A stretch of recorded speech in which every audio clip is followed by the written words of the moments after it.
Welcome to JACC This Week, where impactful science meets global insights. I'm Dr. Carolyn Lam, here with Dr. Harlan Krumholz as we go beyond just summarizing the papers and discuss why findings matter, what was debated, and how the field should be thinking differently. So, Harlan, what is on your mind these days for this new year? Carolyn, I think what's on my mind is that we've launched this kind of reboot of the podcast, bringing you together with us. Thank you. It's a real pleasure. But honestly, I see my role as making trouble for you. So are you nervous about this? I'm going to be asking you all the tough questions. I am, to be honest, a little nervous about this. So you and I kind of hatched this plan that the podcast, as I had been doing it, I think was a little sleepy. And you came up to me and said, I've got some ideas for a podcast. And we thought well, let's just give it a try. We'll do it as a season. We'll do some episodes and we'll see if anybody's listening. So, listeners, please do be ready to engage with us. There's a whole new year, a whole new season, and a whole new issue. Now, this issue is themed on valve disease. First, Harlan, how did we come up with the theme of valve disease? It's an amazing issue. Tell us about it. Yeah, it's a great issue. So we're starting this podcast on the February 3rd issue. Yeah, I'm really excited about it. There's a whole thing called issue building, where you kind of are putting together these issues for the journal. And I've kind of been against this idea of a call for papers around a particular theme. And the reason is because, that's not how science works. I mean, it's not like, the best papers in X are available, today. Stuff comes out at different times. And if you say that you're going to do an issue, it's kind of like you're building to a moment, and that moment may not fit with the timing of the best science. So then you're kind of dependent on what comes in, and then you're holding it for the publication of that issue. Well, anyway, it's not the kind of way that I think about it. I want the best science to come out as soon as it's ready. So what we've been doing is curating the content that we have. So, of course, we're committed to giving the content to readers as soon as it's ready. So we did change one thing from the way it had been done before. The way it had been done before is you didn't see online before print, online before the official issue in JACC. And there was papers were being held for the issue that it came out in. Of course, I'm a person who really likes to believe that science needs to move as fast as possible. And I was co-founder of medRxiv, a preprint server. I mean, I really think stuff should move at the speed of digital. So once we have a paper ready, I think we should just share it. But the issues are important because it curates content in a way that when people see it all together, it can make sense. It can be an enjoyable read. It's thematically organized. So sometimes we can't do that because what we have available doesn't quite fit that. And we are putting together an issue that is just a bunch of individually interesting papers or features. But sometimes we have the opportunity, when we look at what we've got in the pipeline, to curate an issue that's more coherent. Yeah. And this would be an example of that where, a valve heart disease issue made sense because we had a terrific set of articles. They were thematically sort of connected. And we thought, why not? And I really like this because I think it's emblematic of how our podcasts are going to flow as well. It's very organic, isn't it? We see that there are topics that are very, very hot at the moment. And so in case anyone out there is thinking, how did I miss this call for valve papers? Well, you didn't. Guess what? It came about organically, and what a beautiful issue it is. I mean, would you like to touch on maybe some of the original papers? And then, of course, there are the big ones, state of the art. Yeah. This one came together, and I thought it was interesting because, of course, we're seeing this shift from a focus on procedural feasibility when it comes to valvular heart disease and TAVI, to a focus on lifetime management and decision quality. And we're not just asking, can we replace the valve safely? We're asking, what's the right time for which patient, and what follow-up plan, what outcomes should we care about, what device should we be using? And so this issue brings together several different angles on that question. We have work that challenges the idea that markers of cardiac damage, for example, necessarily help us select who benefits most from early intervention in severe aortic stenosis. We have a major real-world benchmark for outcomes after surgical AVR and bicuspid aortic valves, which matters, of course, because that population is central to the next wave of comparative effectiveness debates about percutaneous versus surgical approaches. Yeah. We have a state-of-the-art synthesis of aortic regurgitation, a condition where diagnosis and timing has been difficult, but we're about to see a whole new era of transcatheter solutions that are going to really reshape the way we think about aortic regurgitation. And this review kind of all puts that into focus. And then we've got more. We got a trial that's comparing devices for aortic stenosis. So it's a really great issue. It really is. And, that original paper that starts at the early TAVR trial, it's really a quote that as TAVR and surgical aortic valve replacement become safer, the risk increasingly may lie not in intervening too early, but in waiting too long. I really, really think that summarizes a bit of the take home there. And I love that state of the art with aortic regurgitation. I mean, everybody listening, you have to look at these amazing tables. The first table, for example, compares the American and the European guidelines for severe aortic regurgitation. There's a beautiful table summarizing the multimodality imaging parameters for grading aortic regurgitation severity. So it's like all there in one paper. And then, of course, another table really summarizing all the clinical outcomes that we know with the devices that are available. I think this is a hot area. It's been aortic stenosis the whole time. Now it's time to talk about aortic regurgitation as well. And Harlan, I mean, what about that expert consensus decision pathway on tricuspid regurgitation? Hugely important, right? Well, I think, yeah, again, I think the nice thing about this issue is, it goes from talking about aortic regurgitation or stenosis, but it also, includes a discussion about tricuspid regurgitation. And, we're on also the cusp of a lot of discussion, debate, understanding about what should we be doing about tricuspid regurgitation and where does it sit? And of course, we want to be at the center of that. So, it's nice for us to be talking about issues about current evidence on tricuspid regurgitation interventions in heart failure. We have a review that frames TR as, of course, deeply intertwined with heart failure, especially advanced heart failure. And it reminds us how common moderate or severe TR is in heart failure, with prevalence that's rising sharply. And it emphasizes that worse TR is associated with progressively worse survival.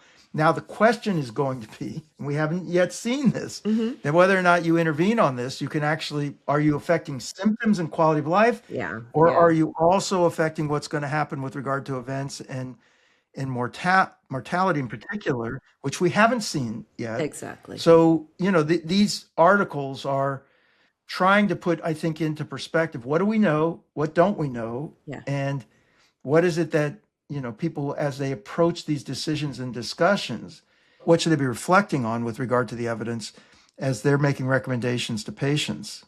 Absolutely. I really love how practical, for example, that ECDP paper on TR is, it really frames beautifully just 10 issues that we should be looking at when we think about the evaluation and management.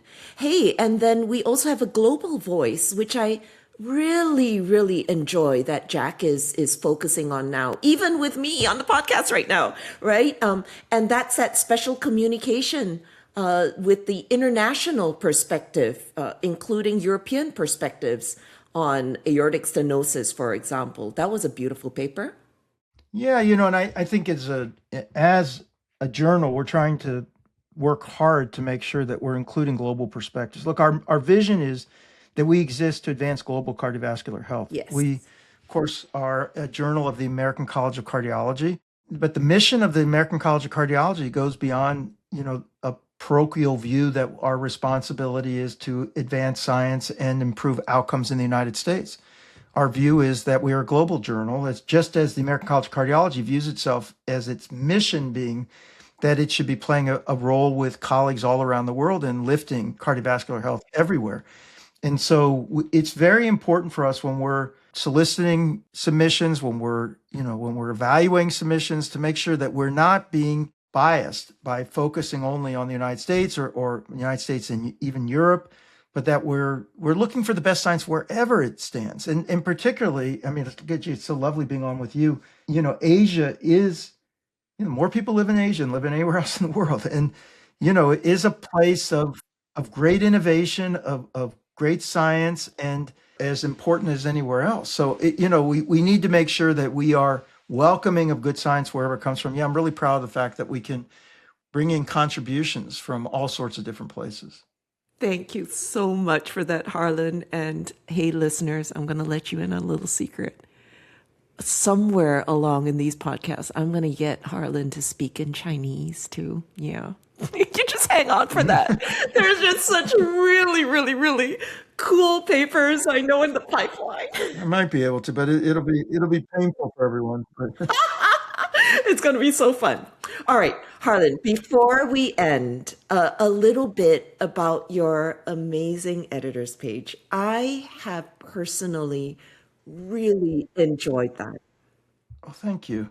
Well, people may have noticed that I kind of, you start this position as editor in chief, and you're kind of just trying to figure out, like, well, what do you want to do, and where can you make your best contributions? Of course, your major responsibility is to help in attracting the best content, in evaluating it wisely and fairly with your team, making sure that when you publish it, that people have an opportunity to see it. We'll talk about this on the podcast sometime, around the importance of things like the podcast to create ways for people to learn about the content different from just reading the article, because lots of people consume information in very different ways than they might have 10 years ago. Yeah. But one of the things I wanted to do, and I finally got to start maybe, in July with some enthusiasm, was putting out a weekly editor's page. And sometimes the editor's page is specifically about the content of that issue. Sometimes it's about an issue that I believe deserves some attention and I would like to write about, that's topical. And sometimes they're about what I call evergreen topics. I mean, topics that are always of interest and I think some people might find beneficial. So in this issue, rather than writing about valve disease, because it was already quite a full and robust issue with a lot of great content, I decided that I would take one of my editor's pages that was going to be kind of more of a general topic, with my editor's prerogative, just talking about writing papers. Mm-hmm. And, I've had the privilege of being a mentor to many people, teacher of many people around how to write papers. And I've written a fair number of papers myself. So, I've got certain ideas about, for example, what makes an ideal introduction. And so I thought, like, I would share that. And it's not to say that there's only one way to do it, Mm-hmm. or that, my way is the best way. But I have a way that over time I feel has evolved into a useful approach that has communicated science well. And I wanted to share a little bit. So I had an editor's page called The Introduction, Earning the Reader's Trust. And it was particularly written for people who may be starting out and wanting to get some direction. I remember when I started out, I was looking for people who had been writing about how to write. And I found this book from a guy who had been editor of Annals of Internal Medicine for a long time, Edward Huth. And he had written a book. And in the book, there were just a few pages dedicated to the introduction. And I remember every time I started a paper, I'd go back to that and would read it and think about it. Mm. And then, of course, over time, I adapted it and what it taught me and what others taught me. Of course, Lee Goldman was a big influence. He was my mentor in medical school and in fellowship around research. And, and a whole bunch of other people. I mean, and all my colleagues and all my students. I mean, I got better over the course of time by repetition and by feedback. And feedback came from above and below and beside. But, Mm-hmm. but that ultimately gave me a certain view about what's needed. And I'll just give you the shorthand of it. I just feel like the introduction should really establish what the gap in knowledge is, why that gap's important, and what you're going to do about it. Yeah. And, if you can't write an introduction that's compelling, if you can't, entice the reader to read on, if you can't spark some interest with that first part, then you really don't deserve to be published the paper, because, Yeah. that's the whole crux of it. And, a lot of my students would always say, like, why are we perseverating on the introduction? And I'd say, because if you can't think clearly, if the logic doesn't make sense in the introduction, Yeah. I don't think you can go on. And sometimes I would tell them, even before we started a project, write the introduction, because if we can't convince ourselves we can write a truly terrific introduction even before we start the project, Yep. and maybe we shouldn't be doing this project, because it really, a great introduction is a craft. Yeah. It doesn't just, it's not just a formula. There's a way to do it really well. Yes. So anyway, I tried to share some of my best practices in it. Oh, I love it, Harlan. It's so, so true. The introduction is the why. The introduction is even the how, because if we don't ask the question the right way in the introduction, sometimes it's not answered in the body. So I completely agree, and just really want to encourage every listener to go look at Rosetta's page. And that's what we tell students too. It's just like the most important thing is the question. Like, what are you asking? And why? And exactly. So that's why I'll continue this from time to time. I'll sprinkle in some editors' pages that just take advantage of my experience and sort of invite readers to share their ideas if they want to write viewpoints or share their best practices about scientific communication or some other aspect of research or clinical care. We're always looking for that. And again, I'm not saying this is the only way, but I'm just trying to share some of the lessons I've learned over time. Well, thank you for sharing. And I now want to share with everybody that you made me do this with the podcast too. I had to write a so-called intro proposal. And so let me share with everyone, going back to the beginning again, why we're doing this. We truly want to engage you, the audience. You know what? We want to make this podcast a must listen to, something that I hope will bring both delight and depth, a little bit of smiles maybe in your day. It must carry diverse points of views, which is what we're trying to aim at. And of course, showcase the hard work that we do in the journal. But honestly, that speaks for itself. I hope you all can see that. You've been listening to JACC This Week, bringing impactful science with global insights. If you liked what you heard, subscribe, share, and email us at jacc@acc.org. See you again next week.